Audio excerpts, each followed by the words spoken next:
Doctor Mohammad Yunus দুপুর 2:10 ঢাকায় পৌঁছাবেন তিনি।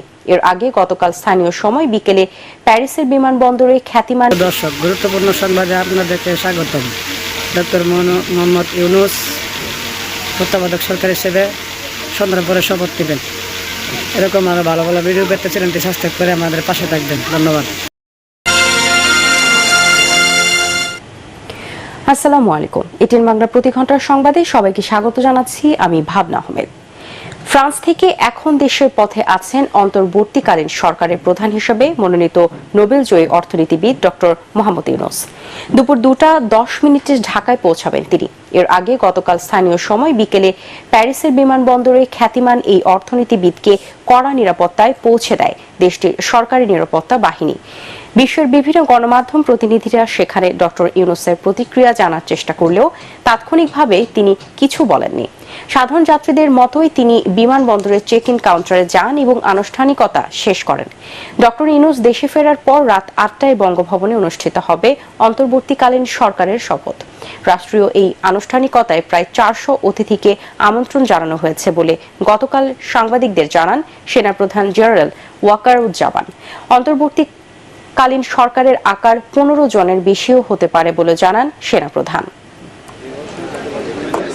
প্রস্তাব ছিল বিকালে করার, বিকালে খুব টাইট হয়ে যেতে পারে, কিন্তু উনি 2:10 দিকে হয়তো এখানে আসবেন। এটা মেবি ভেরি টাইট। আমরা হয়তো তাইলে রাত্রেবেলা রাত 8টার দিকে করতে পারি। হয়তো 400 জন লোকের উপস্থিতি এখানে থাকবে। এই পরিসরে আমরা শপথ গ্রহণের অনুষ্ঠান ইনশাল্লাহ করব।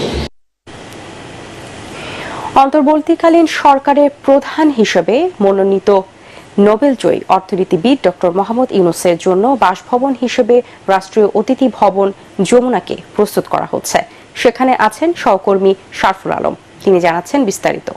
তত্ত্বাবধায়ক সরকারের প্রধান উপদেষ্টা ডক্টর মোহাম্মদ ইউনূসের থাকার জন্য রাষ্ট্রীয় অতিথি ভবন যমুনাকে তৈরি করা হয়েছে।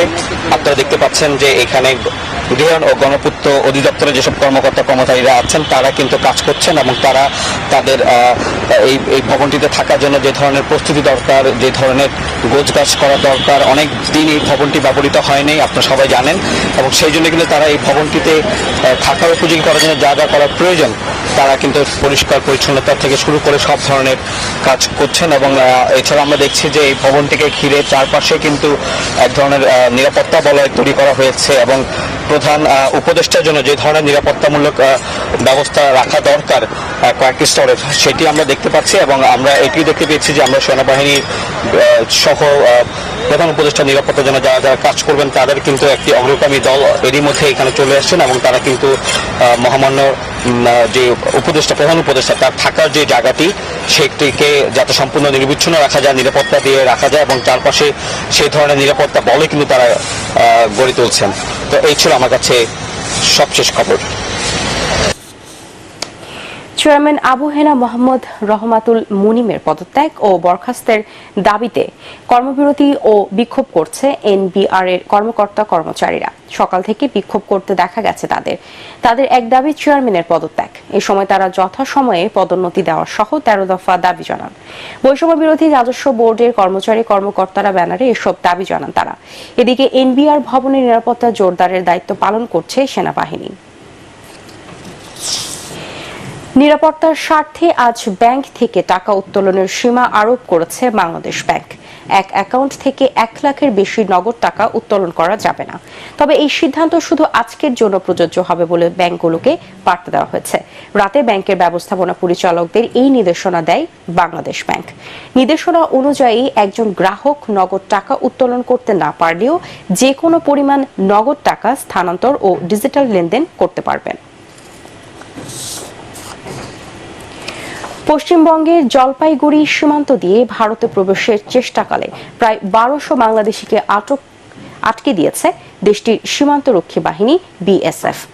গতকাল উত্তরাঞ্চলের পঞ্চগড় সীমান্ত সংলগ্ন ভারতের জলপাইগুড়ি এলাকায় এই নিয়ে উত্তেজনা দেখা দেয়।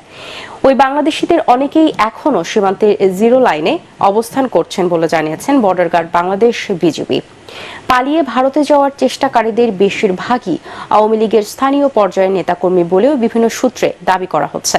পশ্চিমবঙ্গের বিভিন্ন সংবাদ মাধ্যম গতকাল থেকে এই বিষয়ে নানা ধরনের নেতিবাচক সংবাদ প্রকাশ করেছেন। লুটেরা ও ডাকাত আতঙ্কে নির্ঘুম রাত কাটাচ্ছেন রাজধানীবাসী। মুহূর্তেই কয়েকশো এলাকাবাসী ঘিরে ফেলে মোহাম্মদপুরের চন্দ্রিমা উদ্যান হাউজিং এর কাঁচা বাজার। দাবড়ে ধরে ফেলা হয় দুজনকে।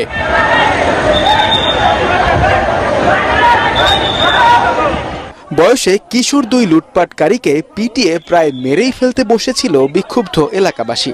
পরে উদ্ধার করে তাদের নিয়ে যান সেনা সদস্যরা। এর আগে ফেসবুকে বিভিন্ন এলাকা থেকে লুট, ছিনতাই, ডাকাতির নানা ধরনের খবর লাইভ করতে থাকেন নাগরিকরা। সাহায্য চাইতে থাকেন নানাভাবে। সামাজিক যোগাযোগ মাধ্যমের এই চিত্রে আতঙ্কিত হয়ে পড়েন রাজধানীর বিভিন্ন পাড়া মহল্লার লাখো মানুষ।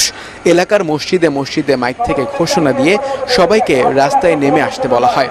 আজকে রাতে ঘুমানোর জন্য নয়, সবাই জরুরি অবস্থা ঘোষণা করে নিচে নেমে আসুন এবং তারা সন্ত্রাসী কর্মকাণ্ড পরিচালনা করতে চাচ্ছে না এলাকায়। তোমাদেরকে আমি বলতে চাই, জনতার সামনে তোমরা আসলে তোমাদের কোনো ছাড় দেওয়া হবে না। আমি আবারও বলছি, তোমাদের কোনো ছাড় দেওয়া হবে না। এরপর লাঠি সোটা নিয়ে শত শত মানুষ পাহারা বসান অলিগলিতে। রাস্তা ঘুরে ঘুরে সন্ত্রাসী লুটেরা বিরোধী নানা ধরনের স্লোগানও দেন তারা।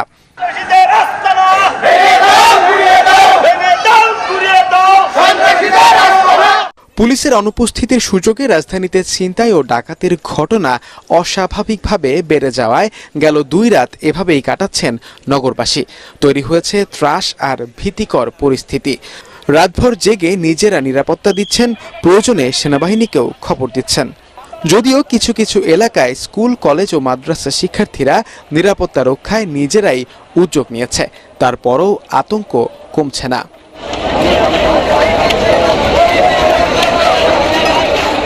আমাদের এখানে পেছনের গেট থেকে এবং গেটের বাইরে অলরেডি ডাকাত আক্রমণ করেছে। উত্তরার বিভিন্ন জায়গায় অলরেডি ডাকাতি হচ্ছে। আমরা একটু আগে উত্তরা টহল দিয়ে এসেছিলাম, তখন পর্যন্ত প্রিয়াঙ্কা রানওয়ে সিটিতে কিছু হয়নি, কিন্তু এখন অলরেডি পেছনের গেট দিয়ে ঢুকে গেছে। আমরা সবাই বাসার নিচে দাঁড়িয়ে আছি, যার কাছে যা যা আছে তাই নিয়ে আমরা দাঁড়িয়ে আছি। এমন অবস্থায় বিভিন্ন এলাকায় নিজস্ব টিম গঠন করে কাজ করছেন বাসিন্দারা। পালা করে দিন ও রাতে তারা পাহারা দেবেন নিজ নিজ এলাকা। ডাকাত ঢুকছে, আমরা পাহারা দিচ্ছি, অনেক মানুষ মিলা। আপনারা হুঁশিয়ার সাবধান, আমরা যার যার এলাকার থেকে আপনারা সাবধান হয়ে যান। আজকে একদিনের জন্য না, আমরা প্রতিদিন ঐক্যবদ্ধ হয়ে এইসব ডাকাত দলকে প্রতিহত করব। আমরা ছাত্র জনতা, আমরা এই বাংলাদেশ গড়ার জন্য আমরা পাহারা দিচ্ছি। ইনশাআল্লাহ আমরা থাকবো, এই ডাকাতকে আমরা রুখে দাঁড়াবো। এই ক্রান্তিকাল মোকাবিলা করার জন্য সবাইকে ঐক্যবদ্ধ থাকতে প্রচারণাও চালানো হচ্ছে। আপনারা এই নম্বরে ছবি তুলে নেন, আর্মির নাম্বার যাদের যাদের লাগবে আপনারা এই নম্বরে ছবি তুলে নেন। মাসহারুল হক মুহাজির, এটিএন বাংলা, ঢাকা। আন্তর্জাতিক। উত্তর আফ্রিকার দেশ তিউনিসিয়ার প্রধানমন্ত্রী আহমেদ হাচানিকে বরখাস্ত করেছেন দেশটির প্রেসিডেন্ট কাইস সাইদ। স্থানীয় সময় বৃহস্পতিবার এক প্রতিবেদনে বার্তা সংস্থা রয়টার্স জানিয়েছে, তিউনিসিয়ার প্রেসিডেন্ট কাইস সাইদ দেশটির প্রধানমন্ত্রী আহমেদ হাসানিকে বরখাস্ত করেছেন এবং তার স্থলাভিষিক্ত হিসেবে সামাজিক বিষয়ক মন্ত্রী কামেল মাউদুরিকে নিযুক্ত করেছেন। রয়টার্স বলছে, গত বছরের আগস্টে তিউনিসিয়ার প্রধানমন্ত্রী হিসেবে হাসানির নাম ঘোষণা করা হয়েছিল। দেশের অনেক অংশে বারবার পানি ও বিদ্যুৎ বিভ্রাটের কারণে জনগণের অসন্তোষের মধ্যে প্রধানমন্ত্রী আহমেদ হাসানিকে তার পদ থেকে